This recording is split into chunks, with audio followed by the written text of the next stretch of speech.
Hello, and welcome to this episode of Healthy Mind, Body, and Spirit. I'm Dr. Giavonne Rondo, and I have an extra special show today that's all about mobile medicine. Now, mobile medicine is a new concept that has really taken over our country over the last couple of years. And there are two mobile medicine entrepreneurs that we're going to be interviewing today. So I'd like for them to introduce themselves and just tell us about your business, which is called Midway Dysphagia Consultants. Well, we started this practice in 2016 in the Midwest dysphagia, which was Ohio, Kentucky, and Indiana. Previous to this, we have a practice that we started in Texas in 2005. The practice is involved in evaluating patients who have swallowing disorders. Traditionally, these patients go to the local hospital to have an evaluation. And we're dealing with a population that is frail, difficult to transport. And we developed this model after seeing it in other places. And we enlarged it in various cities. And our ability to deliver this care is based on the fact that we go to the facility, evaluate the patients, and we're large enough that we can keep our costs down and see more patients. The actual starting of this was I was a emergency medicine physician,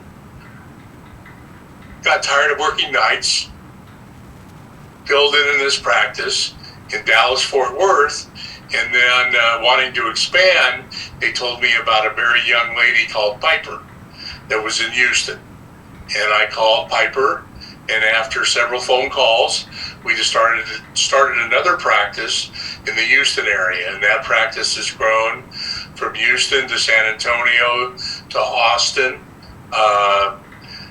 We have the practice in Dallas, Fort Worth. We're in Corpus Christi, and we're probably in about 7 cities in Texas, and now we're in 5 or 6 cities in the Midwest, and hoping to expand where there is a need to provide this service. The patient population, mostly geriatric, mostly in nursing homes, although we do home health, doctor's offices. We once did a study on an elderly woman in a beauty parlor, beauty salon. It was Christmas Eve, and she had a lymphoma, and she wanted to have a holiday meal with her family. So we showed up about 6:30 on Christmas Eve, did the evaluation, and she was able to perform adequately, and the next day she had her Christmas meal. On our van, we have a speech pathologist, a doctor, and a driver. Normal days, about 8 studies. To give people a perspective, a hospital may do 1 or 2, maybe 2 or 3 studies a day. Our biggest day recently was 135 studies in one day. We average probably between 90 and 100 evaluations a day. I would have to say that the main provider or in our practice is a speech pathologist who evaluates the patient. We do a modified barium swallow study, which is giving patients various consistencies of food mixed with barium and see if they aspirate, choke, etc. I'm going to turn this over to Piper in a second, but our 3 main goals in performing this is, number 1, to prevent an aspiration pneumonia, and that's life-threatening. Number 2, to define the problem. Much like an orthopedic surgeon would send somebody to have rehabilitation on a broken leg, you have to know what you're treating. And then the third thing, what are the patient's wishes? And the patient's wishes may be, the patient may want to have a steak every night for dinner, but has no teeth. So we may suggest a strategy where he may have meatloaf. So that's just trying to balance those 3 things. Piper, you're always keen to say something. And Piper and I have been partners in this practice for, we did our first study on March 10th, 2005. So we're going on 17 years. Wow, so your practice has actually been up and running for going on 17 or over 17 years now. That's right. We started in Texas. Our first study was March the 10th, 2005. And then in 2016, Piper and her husband went to a wedding in Cincinnati, saw the need, and we started the practice the following year in June of 2017. And we practiced through COVID, took precautions, and continued on, and the practicing is flourishing. I think one of the main problems, challenges, issues in medicine is what I call access to care. Okay. I think that's a big issue. It's not a technology issue. It's just getting patients in to see a provider. And in our situation, instead of bringing the patient to the hospital, we're coming to the patient. And as I said, it works out very well. Piper, go ahead. Want to add anything? Well, I mean, I think the goal is to embed ourselves within the community. You know, I always say that you define a community by how well you take care of your children and your elderly. And we service patients from 0 to 100 plus. So it's really important that we're embedded in the community, that they can trust that their family member is going to be taken care of. Children and elderly alike, they need advocates for their health care. So a lot of times they may have issues where they're not truly aware of all of the decision making that's going into a problem as big as swallowing. When you think about every meal that you have, it's really important. We all get together, we commune in the community with food. If you're going to go to a church event, if you're going to go to a funeral, if you're going to go to a baby shower, yes, everybody says, who's bringing the food? What can I bring? And we eat together, and it's part of our quality of life. So when your swallow's not working, it's a real tough place to be in the community. So when we show up, we're there to help somebody who's fragile, who's struggling just to maintain their nutrition and hydration, and we're trying to find a way to have them enjoy the quality of life that they have, but do that in a way where food and liquid isn't going into their lungs, or they're not having choking events. And we're able to do that at point of care, which means we come right to the patient. They don't have this burden of transporting out, of having to sit in a waiting room, especially during COVID. People were afraid to go to the hospital. They didn't want to be around other people because of the concern. So we were able to provide that delivery in a really private manner. We take one patient at a time. They get to see our physician, our speech pathologist, and they get to learn how to swallow and how to do that safely. Wow, that is just really an amazing concept, just overall. And in our community, in the West Louisville African American community, where health disparities are so huge, it seems like something like that would be, just a great addition. So what kinds of patients do you actually see with midway dysphagia consultants? We see patients that have typically Parkinson's, Alzheimer's disease, strokes, general decline, where maybe they've had a hip fracture or a TIA and they're in a different level of care before they can go home. So they're relearning how to do some of their activities of daily living. So those are our typical patients that we see. We do see pediatrics in some areas where they are born with genetic disorders or cleft palates, things where they can't suck and swallow as well. So we kind of cover the whole spectrum, but our main focus is within the skilled nursing facilities. Okay. But if someone were to, have difficulty swallowing, they would just, go to their primary care physician, mention that, and then that physician would put the order. How does that process work? Sure. So it's very easy. You can find us online at mdcmbss.com and download a order form that your physician can then sign, and you fax over to us and let us know you're having a problem. Once you're in our system, we plot you through our sophisticated mapping software where you're located, so we can bring point of care to your location. And we come to see you for the swallowing test. It's a very easy test. Nothing touches the patient. You eat a snack. It's a very small snack. And during the time that you're eating, those foods are covered in barium. We're able to see a moving film of your swallow while it's happening. So you take a few bites, you take a few sips, and immediately we know what's causing your swallowing difficulty, and we can find solutions to help your patient swallow better. Wow, that is truly amazing. I remember when I was in medical school, my father had a stroke, and I remember he had difficulty swallowing as well. So something like this would have been just amazing to have come actually to our home to be able to evaluate that. So, wow, technology has really advanced. It can be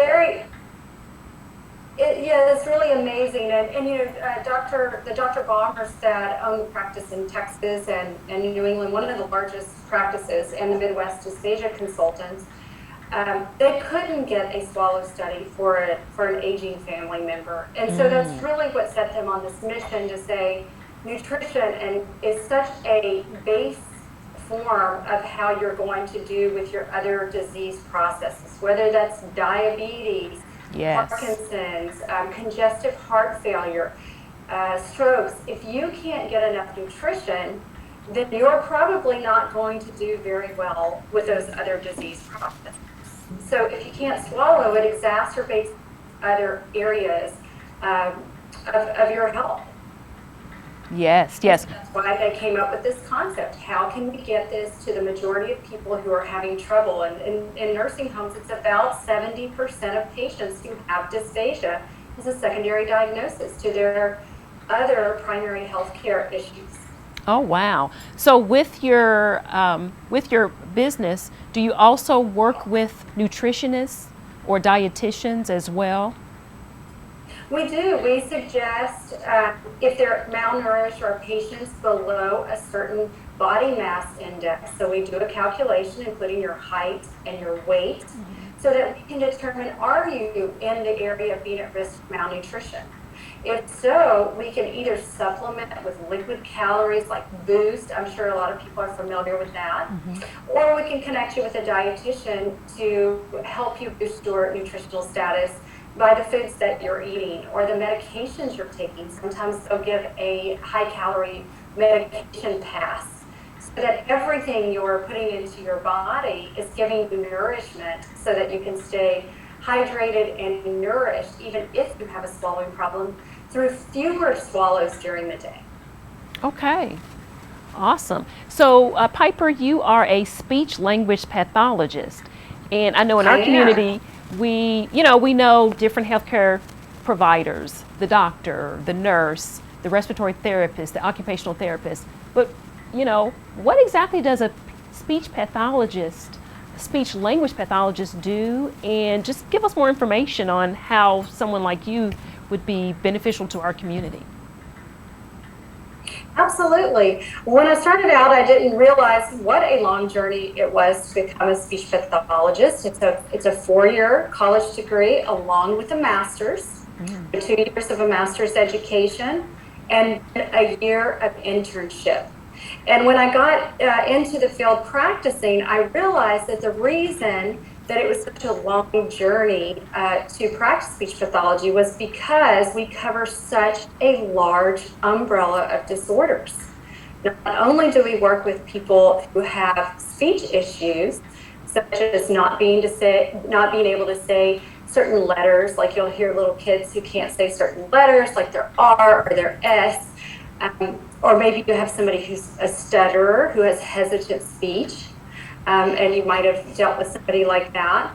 But we also work with cognitive and language issues. So children, especially during COVID, didn't have the exposure that they did previously. They weren't in school, they were at home, they weren't around as many family members or out in the community as much as they were before, as we all were.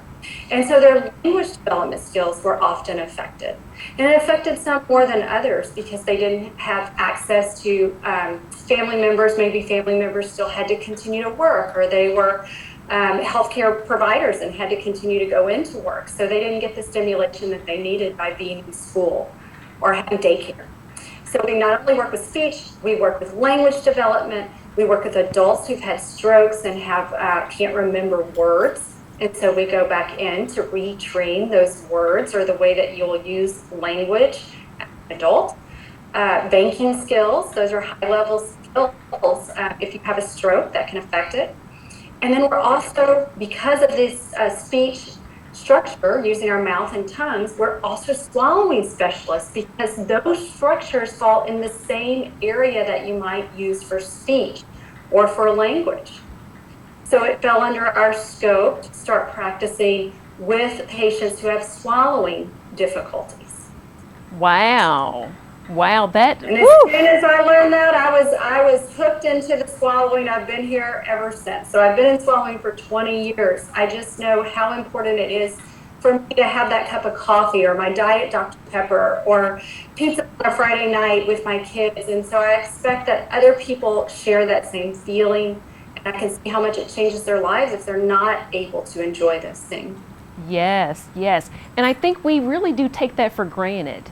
I think that we take the ability to chew, the ability to swallow, the ability to speak for granted. So thank you for all that you're doing, and thank you for that explanation. That's very, very important. Absolutely. I hope that people get an opportunity to learn about this profession. We need more speech pathologists. Yes. So if you have a child going into college, they're undecided about maybe what they want to do. It's a great career. You can work in many different areas. There's usually a job in the schools, in the rehab setting, in skilled nursing facilities, in the hospital. So it gives you a lot of opportunity to take that degree and do lots with it. That is really amazing. So we do, just going back to just the mobile model overall, we do have mobile dentistry. Do you all work in concert at all with mobile dentists? Because, you're both in the kind of like the oral area. Is that anything that you have also had a part of as well? Well, there's mobile podiatrists now. Those are people who work on your feet. There's a lot. There's mobile x-ray. There's mobile mammograms. People may have seen the mammogram buses where you can go and have your breasts examined. There's mobile blood banks where you can go and donate blood, and you see the big trucks. So, people are so into convenience. Yes. We like convenience, but we also like privacy. Yes. So this mobile delivery model gives you both. You're able to deliver health care in a private venue, but at the point that the patient is. And so we can meet the patient where they are. Trying to transport patients out, get them on an ambulance, put them in a car when they're already struggling to sit in a wheelchair for the day can be a really big day for a patient. And in our hospitals in the big cities like Houston, if you get admitted to have a swallow study, you may have scheduled that ahead of time. But if somebody has a gunshot wound or a car wreck and comes in and they need that ER, you're not going to be able to get your swallow study at that time. So you may have to be rescheduled, come back, wait longer. 30 minutes is a big day for some of our patients in a wheelchair. Yes. So, and that is amazing to be able to really go to the patients instead of them coming to a location. So that, talk about convenience, that's really amazing. Where do you all see the field of literally going? You all started this 17 years ago, almost 18 years ago now. So where do you see this field going? And this is a question for both Piper and Nat. Well, you have to look at each specialty differently. And in our situation, we are giving food. We're not injecting anything. And we've never had a problem on the band. And I mean, we're talking 350,000 evaluations. We've never had anybody stroke, have a heart attack, have their heart stop, and that's not been a problem. When you go into other areas and you inject something or do anything invasive, you increase the risk of a problem. And in our society, one problem can be amplified because of social media or problems. So you have to look at each one individually. We are primarily diagnostic.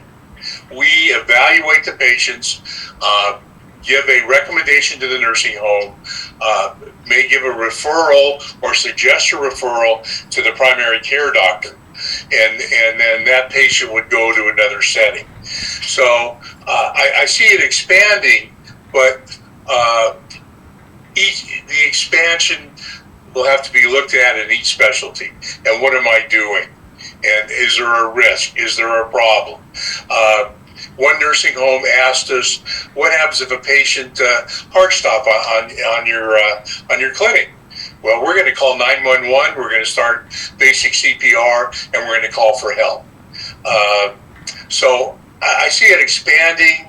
I see it expanding mostly diagnostically, simple problems. But when you get to be more elaborate, you need a bigger space, maybe more hands, because you always have to be cognizant of the risk or a bad outcome and an allergic reaction, something along that line. Okay. Well, we are just amazed at this whole concept of mobile medicine and with the Midway Dysphagia Consultants.